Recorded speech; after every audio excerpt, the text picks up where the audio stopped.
Ever feel like your brain is kind of messing with you? Well, it kind of is. Seriously? Yeah, totally.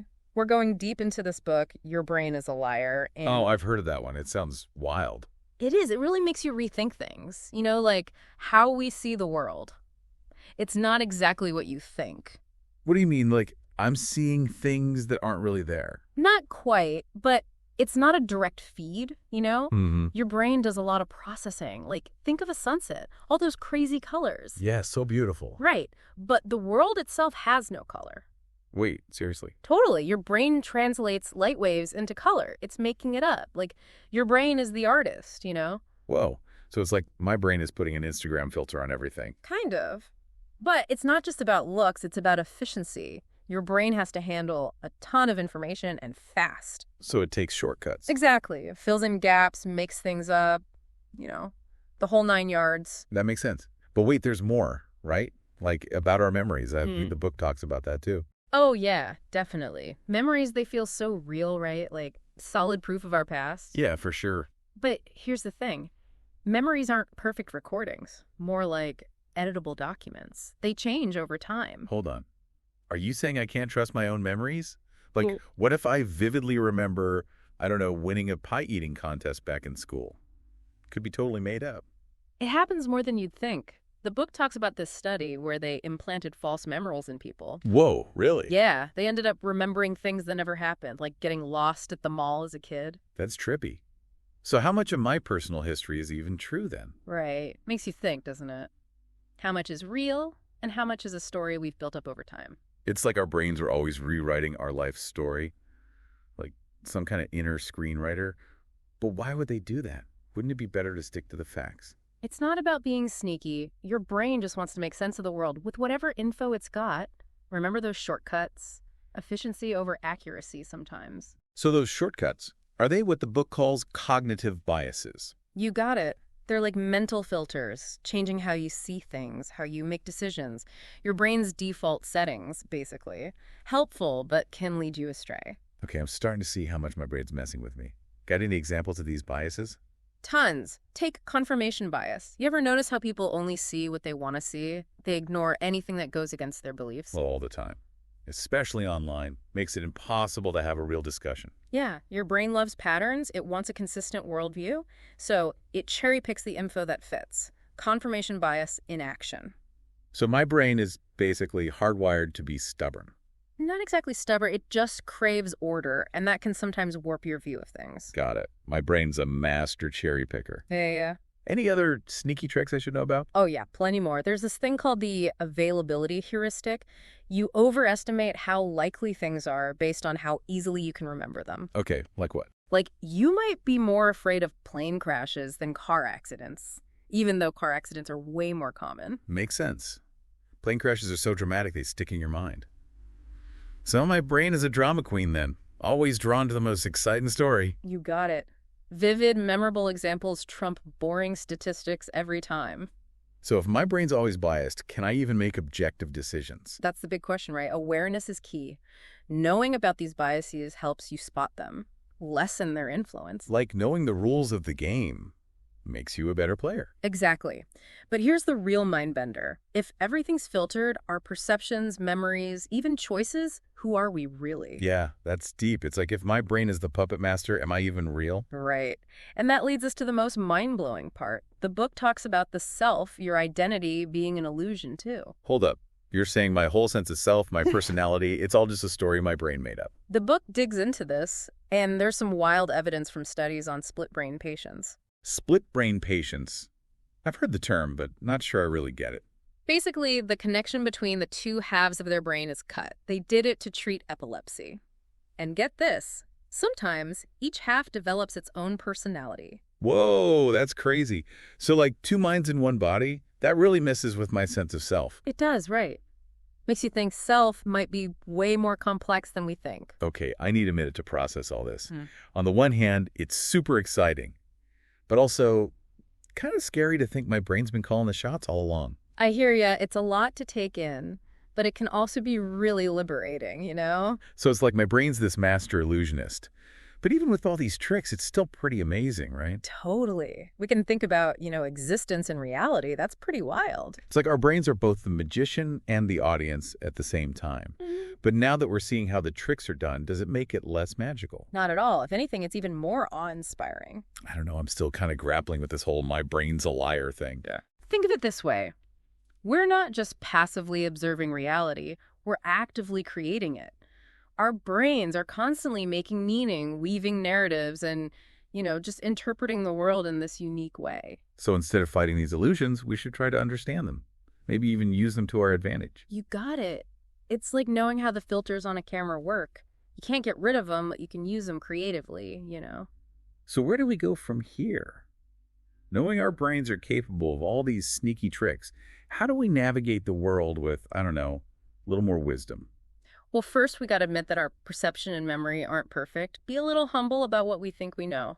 It's like that saying, the more I learn, the less I know. Exactly. And second, got to become more aware of our biases. We all have them. Recognizing them helps us challenge our assumptions and, look for different viewpoints. So being more open-minded. Seems kind of tough these days. Everyone's so stuck in their own opinions. It's a challenge, for sure, but it's so rewarding. When you step outside your bubble, encounter new ideas, you expand your understanding, maybe even find common ground with people you thought were totally different. It's like exploring uncharted territory. You never know what you'll find. Exactly. Oh, and don't underestimate healthy skepticism. Not cynicism, but critical thinking. Question everything. Look for evidence. So, like a detective of our own minds. But what about feelings? It's not all about songs, right? You're so right. That's where mindfulness comes in. It's about paying attention to your thoughts, feelings, sensations in the moment, without judgment. So being present, both inside and out. Exactly. It helps you see things more clearly, make choices that are more, aligned with what you really value. So taking off the blinders, seeing the world, the good and the bad, in all its crazy glory. Exactly. To live a meaningful and authentic life, gotta understand those beautiful, messy brains of ours. This deep dive is like a crash course in brain user skills. I like that. Learn the basics, then you can hack the system. Wait, hack our brains. Use those biases and illusions to our advantage. Absolutely. You can use your biases to, boost creativity, build compassion, connect with the world in a deeper way. That's pretty powerful stuff. But any downsides? If we can manipulate our brains, doesn't that make us vulnerable too? It's true. Our brains can be manipulated. But awareness is your shield. So the more you know, the harder it is to be fooled. Precisely. Like with a con artist, once you know the trick, it loses its power. Knowledge is power, even in our own minds. Taking control, becoming the rulers of our own mental kingdoms. You got it. Recognize your mind's power and use it wisely. This has been mind-blowing, seeing myself and the world in a whole new way. That's what I love about these deep dives. New perspectives, challenging what we thought we knew. And becoming a little wiser along the way. Speaking of wisdom, there's one more thing from the book. Ooh, what's that? Our brains are always looking for patterns and meaning, even when there's none. We're wired to connect things, make order from chaos, trying to make sense of the world, even when it's random and unpredictable. We're all storytellers then, always searching for that deeper meaning, a narrative that makes our experiences make sense. Exactly. We're constantly building these narratives about ourselves, the world around us. These stories shape our beliefs, our actions. They tell us who we are, where we belong, what it all means. Powerful stuff. But what about when we can't find that meaning? When the story falls apart? When the chaos wins? That's when we feel lost, anxious, Our brains love order. Uncertainty throws us off balance. So we just keep searching harder for meaning, even when it feels forced. The book suggests something different. Embrace the uncertainty. Admit we don't have all the answers. Life's messy, and that's okay. So surrender to the mystery. Exactly. Let go of the need to know everything. Just be present, even when it's uncomfortable or confusing. Trusting the process, even when it's messy. Yeah. That even in the chaos, there's still beauty, wisdom, maybe even a deeper order we just can't see yet. Perfectly said. And that's the key. Our brains are always changing, adapting, making sense of the world in new ways. They're incredible, flawed, and often hilarious. So next time my brain's tricking me, I'll remember it's just trying to help, even if it gets it wrong sometimes. And maybe even have a little fun with it. Our brains are masters of illusion, right? Might as well enjoy the show. Yeah, it's like our brains are our own personal IMAX theaters, always got something playing. And the best part is, we get front row seats to the greatest show ever, the one in our own heads. So instead of getting annoyed when our brain pulls a fast one, maybe we can, appreciate how creative it all is. Have a little fun with it even. Exactly. And get this, once you know how your brain builds your reality, you can start to influence that, the construction. Hold on. You're saying I can actually hack into my own brain, change the script? You got it. It's way more powerful than you think. You can choose what you focus on, what stories you tell yourself, what kind of world you want to make in your mind. Wow, that's pretty empowering. It's like we're not just stuck with whatever our brains dish out. We can shape our own experiences. But doesn't that also mean a lot of responsibility? Oh, yeah, absolutely. The more you know about your mind's power, the more important it is to use it, well, wisely, ethically. It's like getting the keys to a super fast car. You gotta learn to drive it responsibly. So how do we do that? How do we take all this and use it to make things better?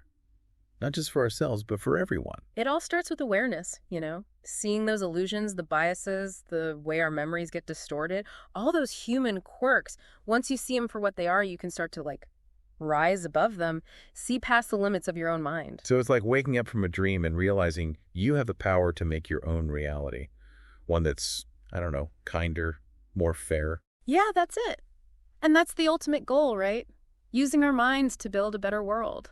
For ourselves and for everyone who comes after us. This has been amazing. I feel like I'm seeing everything in a whole new way. It's been a pleasure, really, exploring all this with you. And to you, our listener, we hope this deep dive made you curious, made you question everything you thought you knew about how your brain works. Remember, your brain's a liar, but that's all right. Embrace the mystery, keep asking questions, and never stop exploring the incredible potential of your own mind. Until next time, keep those deep dives going.